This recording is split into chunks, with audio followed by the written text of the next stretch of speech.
قرآن ہے میرا رہنما، قرآن شفا ہے، نور ہے قرآن، جلا دل کی میرا قرآن، رضا رب کی میرا قرآن، قرآن قرآن۔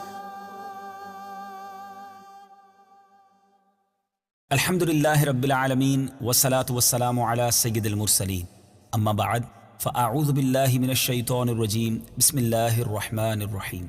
الصلاة والسلام علیک یا رسول اللہ وعلی آلک واصحابک یا حبیب اللہ، الصلاة والسلام علیک یا نبی اللہ وعلی آلک واصحابک یا نور اللہ۔ میٹھے میٹھے اسلامی بھائیوں اور مدنی چینل کے ناظرین، مدنی چینل کا سلسلہ ہے ایک قصہ ہے قرآن سے۔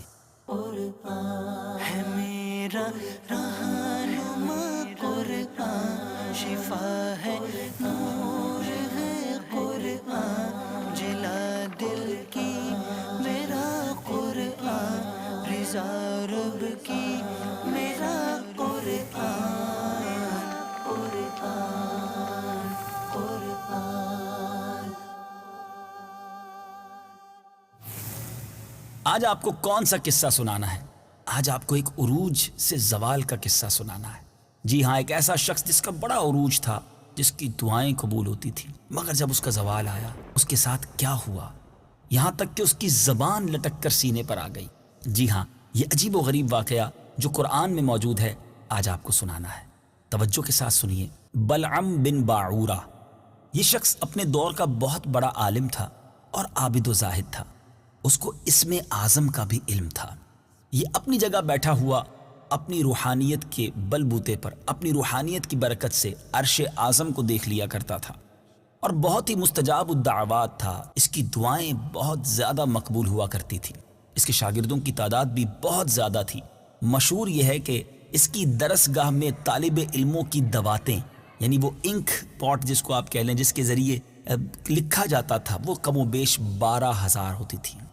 جب حضرت موسیٰ علیہ السلام قوم جبارین سے مقابلہ کرنے کے لیے بنی اسرائیل کے لشکروں کو لے کر روانہ ہوئے تو بلعم بن باعورہ کی قوم اس کے پاس گھبرائی ہوئی پہنچی اور کہا کہ حضرت موسیٰ علیہ السلام بہت ہی بڑا اور نہایت ہی طاقتور لشکر لے کر حملہ آور ہونے والے ہیں، اور وہ یہ چاہتے ہیں کہ ہم لوگوں کو ہماری ہی زمینوں سے نکال کر یہ زمین اپنی قوم بنی اسرائیل کو دے دیں۔ اس لیے آپ حضرت موسیٰ علیہ السلام کے لیے ایسی بد دعا کیجئے کہ وہ اپنے لشکر کو لے کر یہاں تک نہ آ سکیں۔ آپ چونکہ مستجاب الدعوات ہیں، اس لیے آپ کی دعا ضرور قبول ہو جائے گی۔ بلعم بن باعورہ یہ سن کر کانپ اٹھا، کہنے لگا تمہارا برا ہو، خدا کی پناہ، اللہ کے رسول ہیں حضرت موسیٰ علیہ السلام، اور ان کے لشکر میں مومنوں اور فرشتوں کی جماعت ہے، ان پر بھلا میں کیسے اور کس طرح بد دعا کر سکتا ہوں؟ لیکن اس کی قوم نے رو رو کر اور گڑ گڑا کر اس طرح اصرار کیا، اور اس نے یہ کہہ دیا کہ استخارہ کر لینے کے بعد اگر مجھے اجازت مل گئی تو پھر بد دعا کروں گا۔ مگر استخارے کے بعد بھی جب اس کو بد دعا کی اجازت نہ ملی تو اس نے صاف صاف جواب دے دیا کہ اگر میں بد دعا کروں گا تو میری دنیا اور آخرت دونوں برباد ہو جائے گی۔ اس کے بعد اس کی قوم نے بہت سارے گراں قدر اور قیمتی تحائف جمع کیے، اس کی خدمت میں پیش کر کے بے پناہ اصرار کیا۔ اب بلعم بن باعورہ پر حرص اور لالچ کا بھوت سوار ہو گیا اور وہ مال کے جال میں پھنس گیا۔ ذرا غور تو کیجئے میٹھے اسلامی بھائیوں کے، ایک طرف وہ جانتا بھی تھا کہ اللہ کے نبی ہیں جن کے ساتھ مومنین ہیں، فرشتوں کی فوج ہے، اور ان کے خلاف بد دعا کرنے سے اپنا ہی برا ہونا ہے، مگر مال بھی عجب چیز ہے، کیسا اس کا جال ہے کہ بندے کی آنکھوں پر پردہ آ جاتا ہے۔ اب وہ اپنی گدھی پر سوار ہو کر بد دعا کے لیے چل پڑا۔ راستے میں بار بار اس کی گدھی ٹھہر جاتی اور منہ موڑ کر بھاگ جانا چاہتی تھی، مگر یہ اس کو مار مار کر آگے بڑھاتا رہا، یہاں تک کہ گدھی کو اللہ تعالیٰ نے قوت گویائی عطا فرمائی، اور اس نے کہا کہ افسوس اے بلعم بن باعورہ، تو کہاں اور کدھر جا رہا ہے؟ میرے آگے فرشتے ہیں جو میرا راستہ روکتے ہیں اور میرا منہ موڑ کر مجھے پیچھے دھکیل رہے ہیں۔ اے بلعم، تیرا برا ہو، کیا تو اللہ کے نبی اور مومنین کی جماعت پر بد دعا کرے گا؟ گدھی کی تقریر سن کر بھی بلعم بن باعورہ واپس نہ ہوا، یہاں تک کہ حسبان نامی پہاڑ پر چڑھ گیا اور بلندی سے حضرت موسیٰ علیہ السلام کے لشکروں کو بغور دیکھا اور مال و دولت کے لالچ میں ان کے لیے بد دعا شروع کر دی۔ لیکن خدا عز و جل کی شان کہ وہ حضرت موسیٰ علیہ السلام کے لیے بد دعا کرتا تھا، مگر اس کی زبان سے اپنی قوم کے لیے بد دعا جاری ہو جاتی تھی۔ یہ دیکھ کر کئی مرتبہ اس کی قوم نے ٹوکا کہ اے بلعم، تم تو ہمارے لیے بد دعا کر رہے ہو۔ تو اس نے کہا کہ اے میری قوم، میں کیا کروں؟ میں بولتا کچھ ہوں اور زبان سے نکلتا کچھ اور ہے۔ پھر اچانک اس پر یہ غضب الہی ہو گیا کہ ناگہاں اس کی زبان لٹک کر اس کے سینے پر آ گئی۔ اس وقت بلعم بن باعورہ نے اپنی قوم سے رو کر کہا کہ افسوس، میری دنیا اور آخرت دونوں برباد و غارت ہو گئی۔ میرا ایمان جاتا رہا اور میں قہر قہار اور غضب جبار میں گرفتار ہو گیا۔ اب میری کوئی دعا قبول نہیں ہو سکتی، مگر میں تم لوگوں کو مکر کی ایک چال بتاتا ہوں۔ اگر تم ایسا کرو تو شاید حضرت موسیٰ علیہ السلام کے لشکروں کو شکست ہو جائے۔ تم لوگ ہزاروں خوبصورت لڑکیوں کو بہترین پوشاک اور زیورات پہنا کر بنی اسرائیل کے لشکروں میں بھیج دو۔ اگر ان کا ایک آدمی بھی بدکاری کرے گا تو پورے لشکر کو شکست ہو جائے گی۔ چنانچہ بلعم بن باعورہ کی قوم نے اس کے بتائے ہوئے مکر کا جال پھیلایا اور بہت سی خوبصورت دوشیزاؤں کو بناؤ سنگھار کرا کر بنی اسرائیل کے لشکروں میں بھیجا، یہاں تک کہ بنی اسرائیل کا ایک رئیس ایک لڑکی کے حسن و جمال پر فریفتہ ہو گیا اور اس کو اپنی گود میں اٹھا کر حضرت موسیٰ علیہ السلام کے سامنے گیا اور فتویٰ پوچھا، اے اللہ عز و جل کے نبی، یہ عورت میرے لیے حلال ہے یا نہیں؟ آپ نے فرمایا کہ خبردار، یہ تیرے لیے حرام ہے، فوراً اس کو اپنے سے الگ کر دے اور اللہ عز و جل کے عذاب سے ڈر۔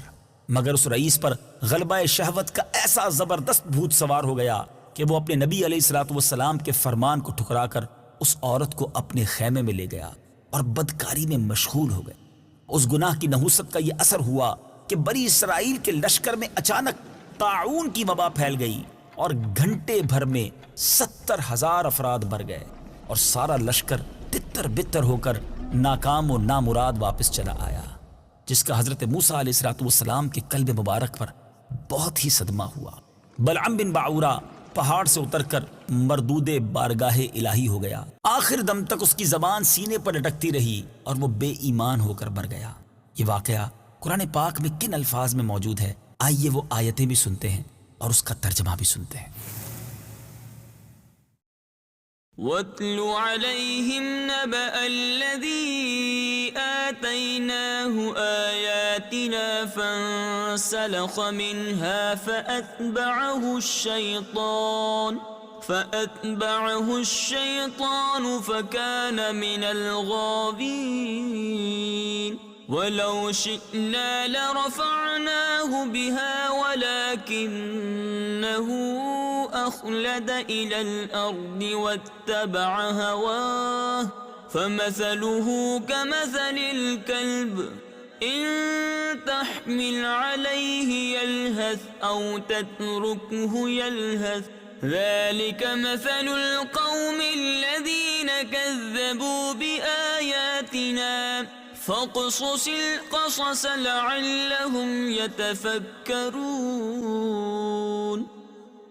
ترجمہ، اور اے محبوب، انہیں اس آدمی کا حال سناؤ جسے ہم نے اپنی آیات عطا فرمائیں تو وہ ان سے صاف نکل گیا، پھر شیطان اس کے پیچھے لگ گیا تو وہ آدمی گمراہوں میں سے ہو گیا، اور اگر ہم چاہتے تو آیتوں کے سبب اسے بلند مرتبہ کر دیتے، مگر وہ تو دنیا کی طرف مائل ہو گیا اور اپنی خواہش کا تابع ہو گیا، تو اس کا حال کتے کی طرح ہے، تو اس پر سختی کرے تو زبان نکالے اور تو اسے چھوڑ دے تو بھی زبان نکالے۔ یہ ان لوگوں کا حال ہے جنہوں نے ہماری آیتوں کو جھٹلایا، تو تم یہ واقعات بیان کرو تاکہ وہ غور و فکر کریں۔ بعض انبیاء کرام علیہ السلام نے خدا تعالیٰ سے دریافت فرمایا کہ تو نے بلعم بن باعورہ کو اتنی نعمتیں عطا فرمائیں اور پھر وہ اس قدر ذلیل و رسوا بھی ہو گیا، تو اللہ تعالیٰ نے فرمایا کہ اس نے میری نعمتوں کا شکر ادا نہیں کیا، اگر وہ شکر گزار ہوتا تو میں اس کی کرامتوں کو سلب کر کے اس کو دونوں جہاں میں اس طرح ذلیل و خوار نہ کرتا۔ میٹھے میٹھے اسلامی بھائیوں، مدنی چینل کے ناظرین، کیسا عجیب واقعہ ہے۔ ایسا شخص جو عرش اعظم کو دیکھ لے، ایسا شخص جس کی دعائیں قبول ہوتی ہوں، ایسا شخص جس سے لوگ دعائیں کرواتے ہوں، مگر جب اس پر مال کا جال آیا، جب اس کی آنکھوں پر مال کا پردہ آیا تو اب سب کچھ بھول گیا۔ ذرا غور تو کریں، اللہ کے نبی کے خلاف اللہ ہی کی بارگاہ میں دعا کرنا، یہ کتنی بڑی بے وقوفی تھی. ایمان بھی گیا, سارا مرتبہ بھی گیا, اور جہنم کا ایندھن بننا اب مقدر بن گیا. ہم سب کے لیے بہت زبردست درس ہے اس میں کہ مال کس قدر خطرناک چیز ہے. اللہ مجھے اور آپ کو فقط رزق حلال عطا فرمائے اور ایسے مال سے بچائے جو ہمیں رب سے دور کر دے. یہاں یہ بھی پتا چلا کہ چاہے کتنا ہی بڑا مرتبہ کیوں نہ ہو جائے, کتنی ہی نیکیاں کیوں نہ کر لیں, اپنے انجام سے ڈرنا چاہیے. اللہ کی بارگاہ میں اچھے خاتمے کی تمنا کرتے رہنا چاہیے.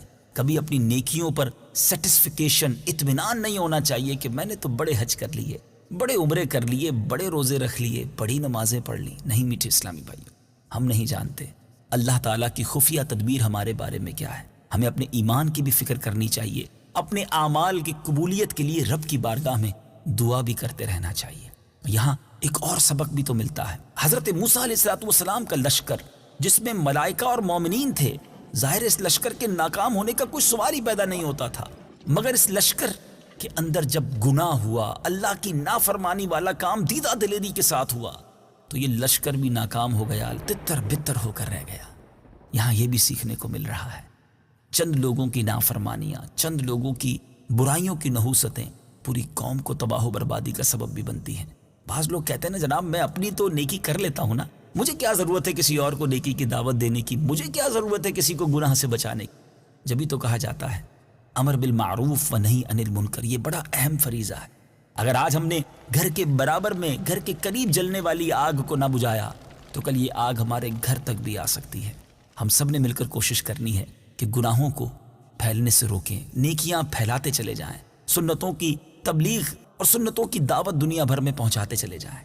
دعوت اسلامی کا مدنی ماحول آپ کے سامنے ہے کہ جس کے ذریعے الحمدللہ نیکی کی دعوت عام کی جا رہی ہے, گناہوں سے روکنے کی کوشش کی جا رہی ہے. آئیے اس مدنی ماحول سے وابستہ ہو جائیے. یہاں فیضان قرآن بھی ہے, یہاں فیضان سنت بھی ہے. اللہ تعالیٰ مجھے بھی اور آپ کو بھی دعوت اسلامی کے مدنی ماحول میں استقامت نصیب فرمائے. مدنی چینل دیکھتے رہیے. اگلے سلسلے میں ایک اور قرآنی واقعہ لے کر حاضر ہوں گے, ایک اور واقعہ سنیں گے اور اس سے انشاءاللہ کچھ اور مدنی پھول بھی حاصل کریں گے. صلو علی الحبیب صلی اللہ تعالی علی محمد صلی اللہ علیہ وسلم.